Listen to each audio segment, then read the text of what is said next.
bansa dito, sir? Hindi ko na naabutan pa yun. Pero describe niyo yung childhood niyo, sir. first, Christians dumating dito. Military ang nagdala. 1938. Yeah. 1938. So, sa Pikit yan nakakuan. The first municipality was Pikit. Doon dumating yung mga Kristiyano, especially Cebuanos. Then, followed by Christian Ilocanos, Singkabakan. Ang una mga Christian yan, yung mga Dulay, Mangawang, dito sa Matalam, pamilya ng Kasil, Senior, Presto, Magunzia, Acoba. Yun po ang unang mga Ilocano dito. Nung pagpunta ko ng Christian dito, sir, ano yung reaksyon niyo, sir? Lalo yung mga dato niyo, sir? About, di ba yung ibigay na lupa noon ng Ganito, when the Christian arrived here in Mindanao, yung mga ninuno namin, mga grandfather namin, silang nagbigay ng lupa sa kanila. So, in wholeheartedly, Talagang magandang pagtanggap ng Muslim sa Christian. Ngunit, nung marami ng Kristiyano sa Mindanao, so, nag-iba na yung landas. Kasi yung mga Muslim, kulang sa education, hindi nila alam ng paano magkaroon ng titulo ng lupa. So, bumigay naman ng gobyerno ng Pilipinas ng order na yung mga Muslim hanggang sa po lang yung kanilang ma-registered na area ng lupa. Samantala yung Kristiyano, they are allowed to apply 24 hectares. Doon na nagsimula ang lamangan. Kaya malawak na yung lupa ng Kristiyano sa Muslim. So, peaceful pa. Maganda. tayo mula nag-aaway niyo. Walang laban. Walang discrimination. Walang discrimination kasi ang mga ninuno namin, bigay ng bigay sa kanila na kung magbili man sila in very low amount, yung 5 hectares, pwedeng 50,000. Yan. So, ang iba, walang pera. Tabako lang. Isang manusong tabako, pwedeng hektar ng lupa na yan. Kasi ang mga Muslim noon, talagang mawain ba? Mawain talaga. So, ito yung malalako na istorya ng mga ninuno namin. During childhood days, sir, ganun pa rin yung sitwasyon. So, ngayon, nag-iba na. Kasi ang laban ngayon sa Mindanao, ang dahilan ito na yung root cause ng trouble sa Mindanao dahil sa lupa. Kasi ngayon, lumito na yung lupa na mahalaga sa tawang lupa. Balikan natin yung original doon. Noong buhay pa si Ratuntong Matalam, naisip niya mag-organize ng MIM, Mindanao Independent Movement. Lahat sila ng mga leader namin, mga datos namin dito. Sila Dato Pindaton, Dato Ampatuan, Dato Sinsuat, doon sila sa Lanao, Dimapuro, doon sa Polo, mga Tawi-Tawi, yung mga dato ng mga tausog doon. So, nagkaroon sila ng MIM organization to separate Mindanao from the Republic of the Philippines. So, dahil hindi yung nagkaunawaan ng Kristiyano-Muslim, abang inorganize ng mga dato namin yung MIM, nag-organize na naman ng mga brother Christian. Headed by some mayors of North Cotabato, governor. Ayun nga, si Kylo ang founder ng Ilaga. Sa Minsayap, nila Adikinya. Sa Libungan, de la Serna. Sa Pigawayan, Duruelo.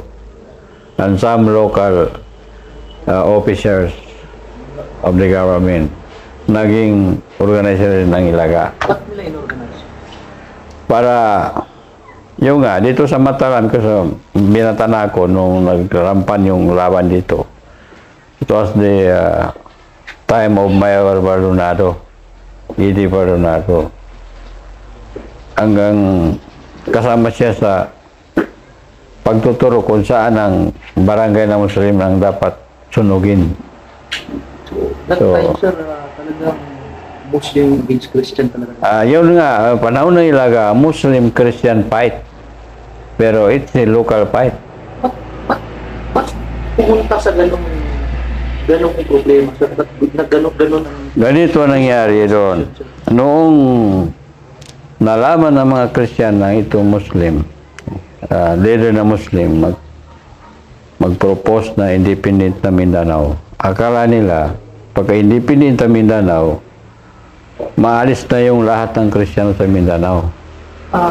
So, nung ino-organize ng MIM, sir, there was no representative from Christian community, sir? Wala.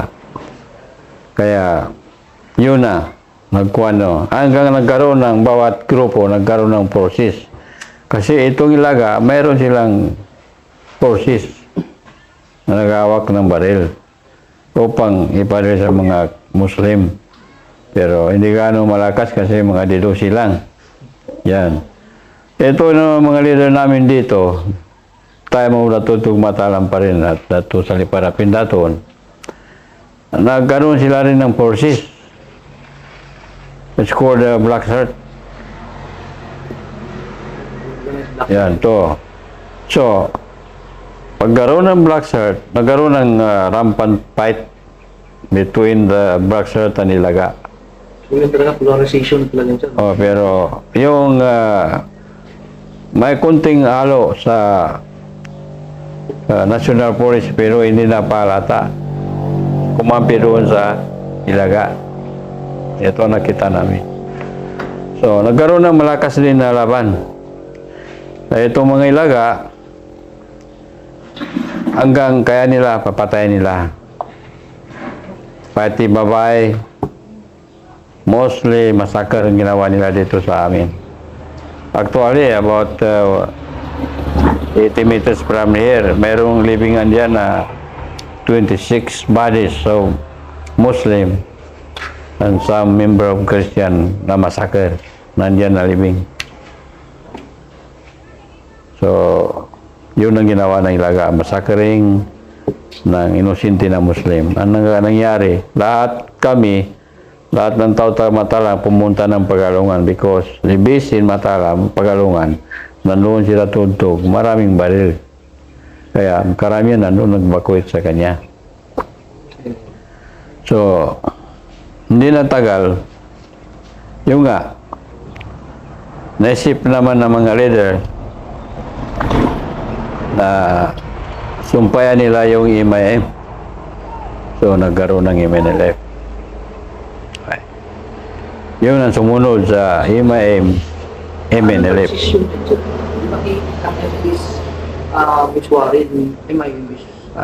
Ganito ang nangyari ito. When Miswari, it was natuntog matamo or organized MNLF again. Yeah, pa rin na founder ng MNLF. Kaya, so, he called Miswari. Kasi mga bright yun sa Manila when he was studying in UP. So, tinatawag niya si Miswari. So, nag-usap sila, pinapunta nila sa abroad for training. Actually, sa Malaysia. Then, si Sarmat naman, hindi military yung kanyang assignment, politika. Kaya pumunta rin siya sa abroad.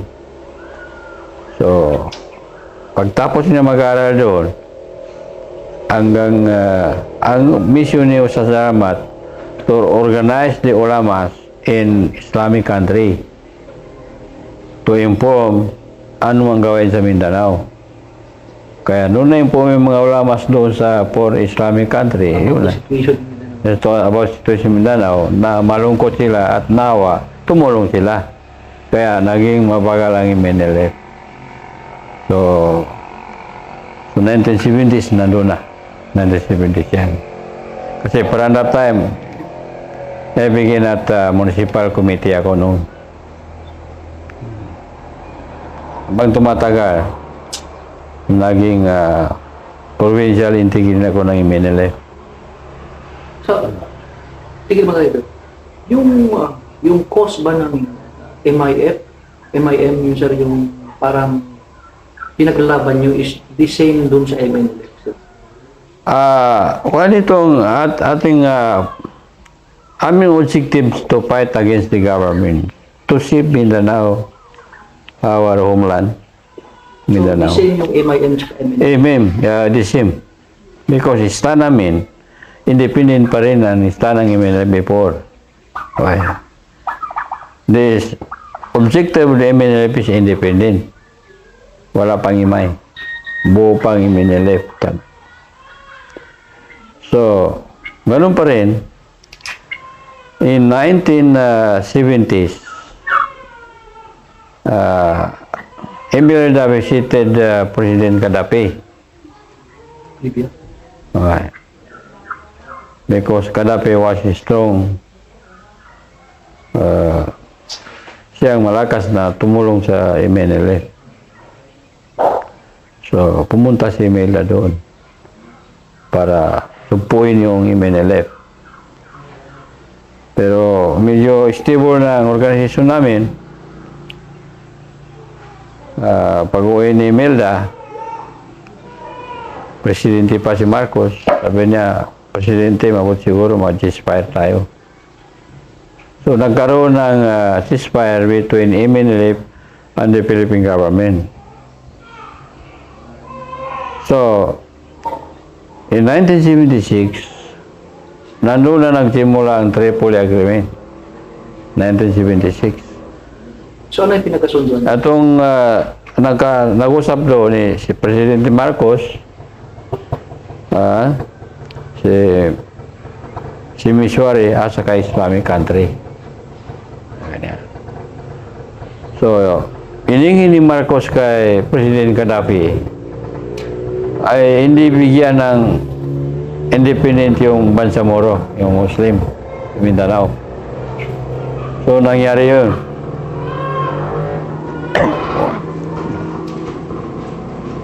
Nangyari yun. Tsumpo yung independent. So, sabi ni Gaddafi kay President Marcos, sabi niya, kung hindi mo sila bigyan ng independent, bigyan mo sila ng autonomy. Excuse me. So, yun na, autonomy ang labas doon sa Tripoli Agreement. Composed of 13 provinces and 9 cities. Yun ang nangyari doon. So, yun ang tinatalakay ngayon. Paano maging area ng autonomous yung 14 province na ngayon. Kasi there was a new organized province of Sarangani in South Cotabato. More than 10 cities na ngayon. Marami na. So, yun ang as of now, only 5 provinces in Mindanao become the area of autonomy. Na 1 city of Marawi ang kasali. Marami pa. There is the 9 province na pinag-usapan pa ng government at saka MNLF bago more than 10 cities. Bago makupap yung area na pinag-usapan sa Tripoli Agreement. Yun ang mother agreement ng MNLF at sa Philippine government. So, mula noon nagkaroon kami ng final peace agreement na 1996. Indonesia, Jakarta, up to Malacanang. September 2, 1996. Yun na. Nahinto na yung MNLF doon. Ako, wala na akong laban sa gobyerno. Dito na ako eh. Pinapapag-aaral ko na yung mga anak ko. Opole, marami na nakatapos sa kanila. Sa marriage studying, nasa college na sila. So, yun na nangyari. Ngayon, hintay kami naman kung kailan mabigay ang lahat ng proposed area for autonomy. Hindi naman ginagawa ng gobyerno. Meaning, hindi pa po nabibigay lahat. Hindi pa. North Cotabato is part of autonomy. Hindi pa ito nabigay. Tripoli Agreement na sumakop sa akin dito. Kasi doon sa Tripoli Agreement, panahon ni Macoy, ito kasi tanda, 13 provinces and 9 city, proposed area of autonomy. Yung nagdaan po nung kay President Ramos, ganun din po ba yung... Yeah, continuation yun kay Ramos eh. The same po yung The same. yung nakalagay dun sa Tripoli tapos yung sa... Oo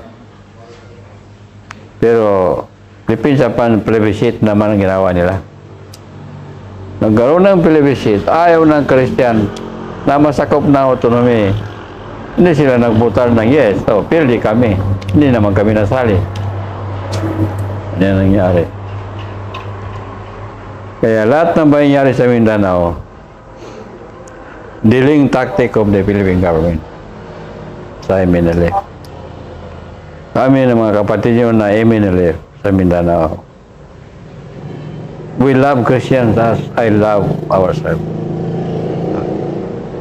Galing doon sa magulang namin, mahal namin ang mga Kristiyano. I remember still, one of the Matalam municipality, there is one barangay in Matalam na talagang binigay nila tugtog sa Kristiyano yun. Barangay Kibia, Matalam.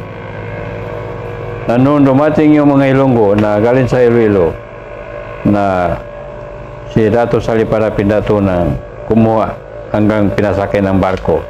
Walang lupa. Pinapunta nila tutog sa barangay Kibia. Ang ngayon, peaceful sila dyan. Walang Muslim dyan na nagsabi, pare, alis ka dyan ka akin. Wala.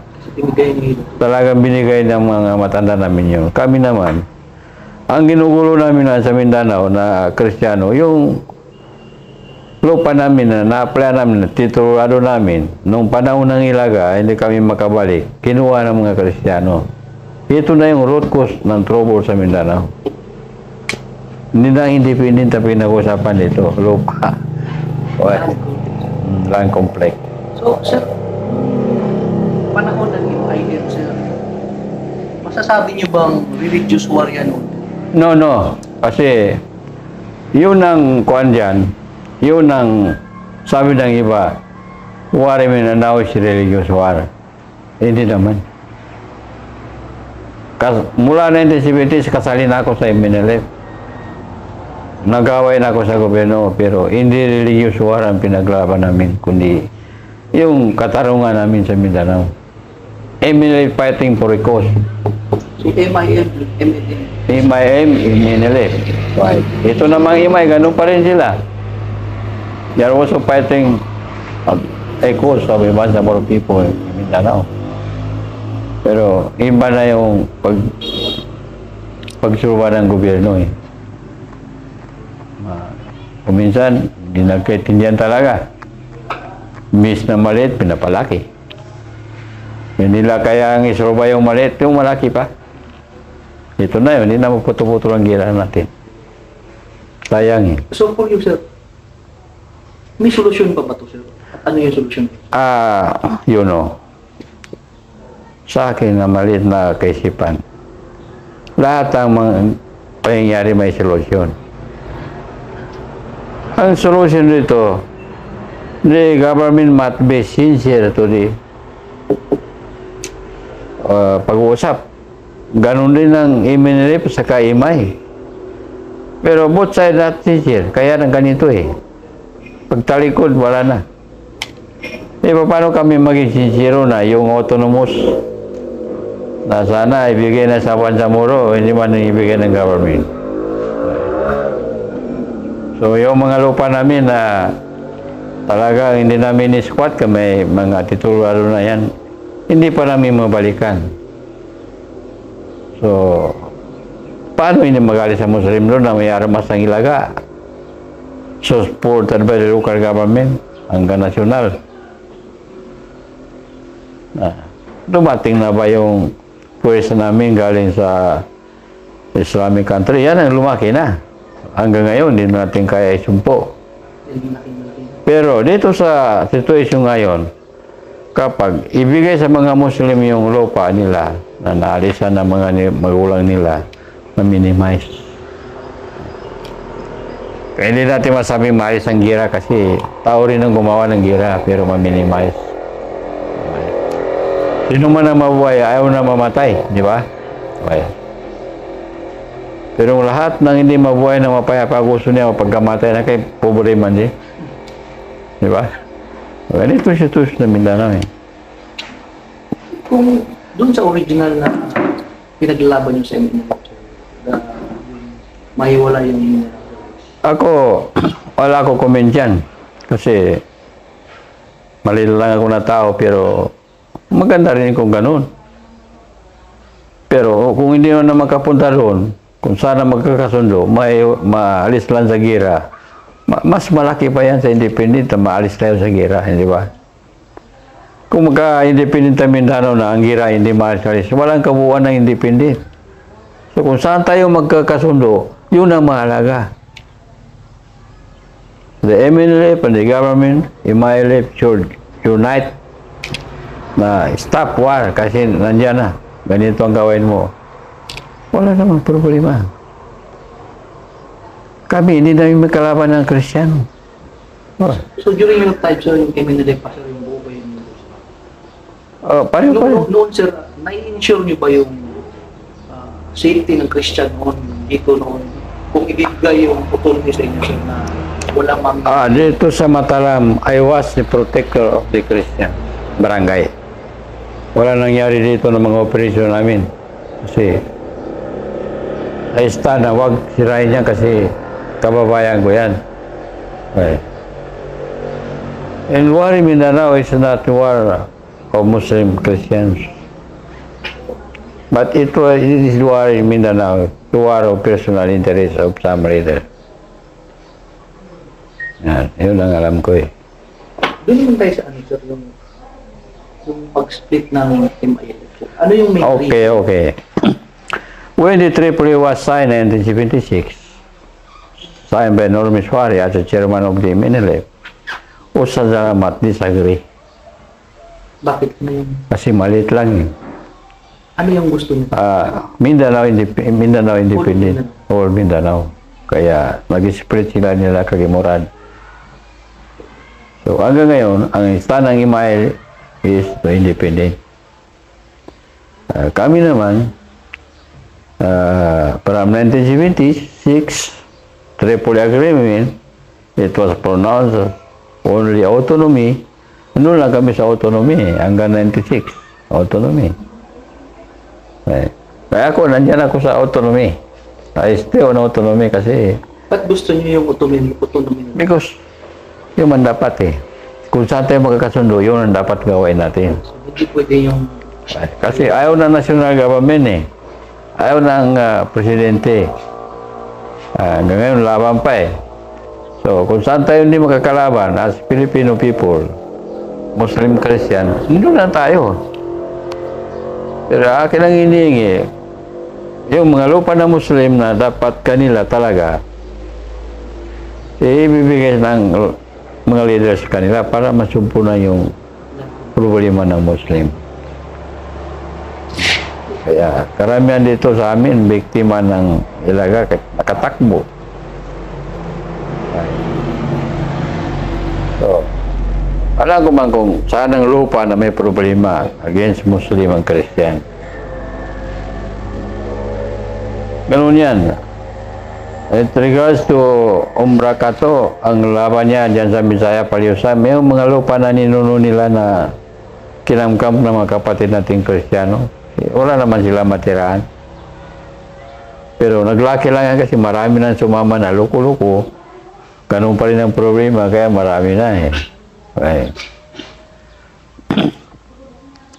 Kung matino lang itong peace agreement, ay tuloy ng government yung autonomous. Kaya kami nandito sa autonomy, kaya ayaw na namin ng independent, kaya hindi mamibigay. Okay. Kawawa tayo diyan lahat. Pilipino man naman pagkamatay. Okay. Kami, naawa kami sa mga sundalo natin. Like my son. Ang score ninyo, sundalo yan. So, he married my niece.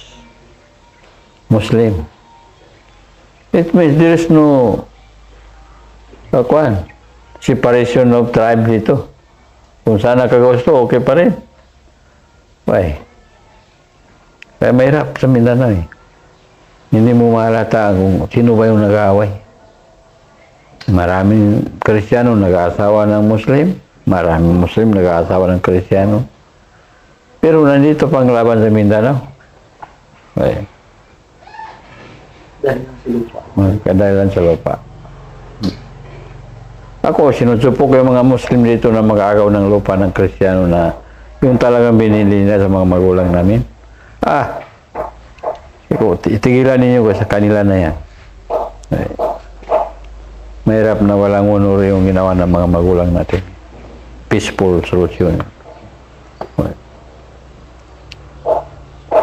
So, yun ang alam ko na Imay split from the MNLA from 1980s. 76. Noon nagsimula. 76. So, paano nagsimula yung MN tsaka yung MBG? MIM? Yung Kimi Suarez tsaka yung sa inyo. Bakit na? Imay. I mean, lahat. Oo. Kami naman, ganito eh.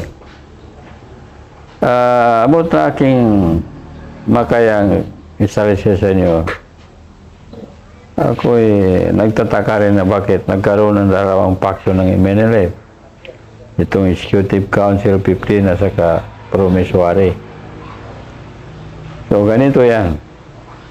Kami mga Executive Council 15 MNLF,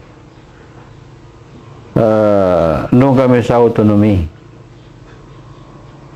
The same pa rin. Same pa rin. When Brother Nora bumalik siya sa independent, it was 2001. First in Kabatangan ng Buanga, nakamitin siya sa Kangan Hulo. So, nag-proclaim na siya na independent. It means, nagbalik siya sa kanyang original objective na independent. Pero kami, 15, nandiyan kami sa autonomy. So, we are still holding the peace process, 1996. So, MBG is, iba na naman yung pinaglaban. Himbigi naman kuwan yan. Mindanao, parang Mindanao Development.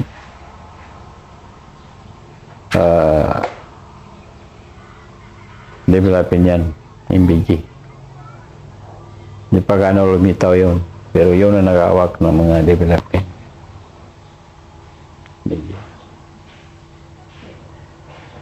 So ngayon, hanggang ngayon, hindi pa kami na-unite sila Nor. May split pa rin yun. Split pa rin siya sa amin. Ano naman sa kanya, kami nag-split. Ayawan ko lang kung sinong maging totoo dito. Pero kami, very clear na, nandito kami sa peace process. We have to honor the 1996 peace agreement. Pero si Nora, siya nagpirma ng agreement, bumalik siya sa independent, kaya nawala ako sa kanya. Kasi ginamit ko na yung kaduwagan ko kasi ayaw ko mawala sa usapan. Honor. Always honor. Kasi kung magsinungaling tayo sa sarili, mahirap na yan. Ito na yung nangyari ngayon. So, So, para sa inyo, sir, ano yung ambition ng Pilipinas? So, Lalo mo sa lugar. akin ngayon, although North Cotabato is not still a part of autonomy area, I am now executing the role of autonomy to develop and unite